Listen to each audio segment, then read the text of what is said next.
আসসালামু আলাইকুম রহমতুল্লাহি বরকাতুহ। এই যে পাহাড়ি হলুদ আজকে তুলতে আসলাম একদম পাহাড়ের উপরে। লাল মাটি যেগুলো বলে লাল মাটির উপরে এগুলো চাষ করা হয়। এগুলো চাষ করতে অনেক প্রসেস আছে, এগুলা সবগুলো আসলে মেনটেন করতে হয়। পাহাড়ে বলেন সমতল সব জায়গায় একই।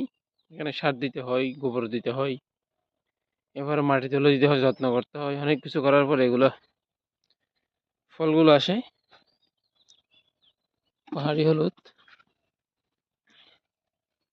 অন্যান্য হলুদের তুলনায় পাহাড়ি হলুদ একটু স্বাদ বেশি, টেস্ট বেশি।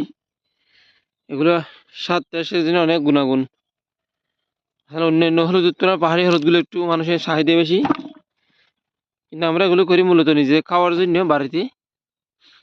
এগুলো তোলার পরে অনেক প্রসেস আছে, এগুলো করতে হয়। সবগুলো করার পরে এগুলো খাওয়ার উপযোগী হয়ে যায়, তখনই আমরা এগুলো তরকারিতে রান্না করে খাই। এছাড়া অন্য কোথাও আমরা ব্যবহার করি না। তরকারি, মাছ, মাংস, একটা এক প্রকার মশলা জাতীয় সবজি, মশলা জাতীয় পণ্য এটি। মশলা বললে ভালো, হলুদ না হলেও আসলে কোনো কিছু স্বাদ স্বাদ হয় না, কালার হয় না, দেখতে সুন্দর হয় না। এই জন্য হলুদগুলো বেশি ব্যবহার করতে হয়। ডাক্তার এক প্রকার হলুদ এক প্রকার ওষুধি গুণ। হলুদ দ্বারা নানান ধরনের উপকারিতা, মানুষ কাটা গেলে ছেঁড়া গেলে হলুদ লাগিয়ে দিলে হয়তো তাড়াতাড়ি ভালো হয়ে যায়। এবং হলুদের বিশদ গুণাগুণ এগুলো হচ্ছে বলে শেষ করার মতো না। এই যে হলুদ গাছ একদম পাতাগুলো মরে গেছে, মরে একদম হয়ে গেছে, শুকিয়ে গেছে পাতাগুলো। এই যে বিশাল বিশাল পাতা। হলুদ যত বড় হয় তত ফলন একটু বেশি হয়। এগুলো মোটামুটি হয়েছে ফলন, আলহামদুলিল্লাহ। আল্লাহ রিজিক দিছে বেঁধে আমরা এগুলো খেতে পারছি, তুলতে পারছি। তোলার পরে প্রসেস করে খাবো ইনশাল্লাহ। এগুলো দিয়ে আমাদের কোনো রকম চলে, যতটুকু সুখ যতটুকু দিই। সম্ভবত 200 300 বের বেশি হবে না। পাহাড়ের মধ্যে অনেক কিছু আছে আলহামদুলিল্লাহ। কলা গাছ আছে, গয়াম গাছ আছে।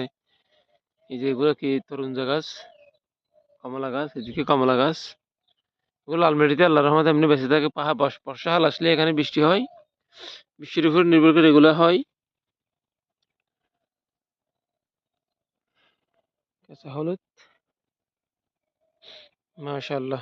আল্লাহর নিয়ামত, আমরা কোনোদিনই বলে শেষ করতে পারবো না। আল্লাহ দিচ্ছে বেঁধে আমরা পাচ্ছি। সবাই 5 ওয়াক্ত নামাজ পড়বেন, বাড়িতে মা বাবা থাকলে সেবা করবেন যার সাধ্য মতো। মা বাবা